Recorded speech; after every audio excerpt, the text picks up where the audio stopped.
దేవుడు ఆదాముకు ప్రసంగం చేశాడు కానీ స్త్రీకి ప్రసంగం చేయలే. ఏమని? ఇదిగో ఈ తోట మధ్యలో చెట్లు ఉన్నాయి కదా, మంచి చెట్ల తెలివిన చెట్టు ఉంది, జీవవృక్ష ఫలం ఉంది, ఈ రెండింటిని ఏది తినాలో ఏది తినకూడదో ఆదాముకు ప్రసంగం చేశాడు కానీ హవ్వకు ప్రసంగం చేయలే. ఇప్పుడు హవ్వకు ప్రసంగం ఎవరు చేయాలి? ఆదాము చేయాలి. అందుకని ఆదాముకు ప్రసంగం చేశాడు అయ్యగారు. అందుకని స్త్రీకి ప్రసంగం చేసే అధికారం లేదు. ఇంకొకటి, భర్తే భార్యకి నేర్పాలి, భార్య భర్త దగ్గర నేర్చుకోవాలి. ఇది రూల్. ఇది అయితే దేవుడు ఏం చేశాడు? ఆ సర్పాన్ని ఎప్పుడైతే పెట్టాడో ఇప్పుడు ఆదాము దగ్గరికి వెళ్ళాడు కాబట్టి రోజు ఎదురు చూస్తున్నాడు. ఎవరి కోసం?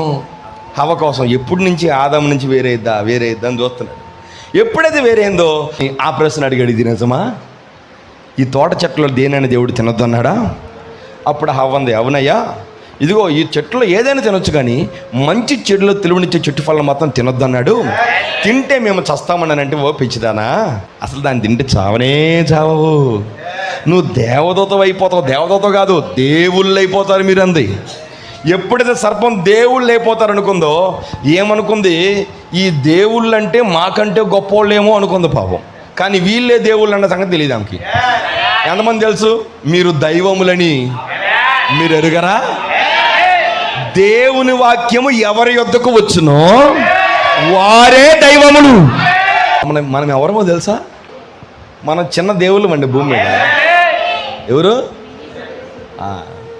ఈ మాట అనగాలి, అబ్బో నేను చిన్న దేవుడిని అంట, నేను చిన్న దేవుడిని అంట. అదే మాట ఎప్పుడన్నా తెలుసా?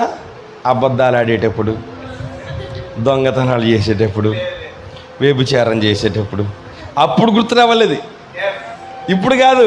చర్చిలోకి రాగానే నువ్వు దేవుళ్ళు అనగా ఆమె ఎక్కడ ఆమె అడతాయి.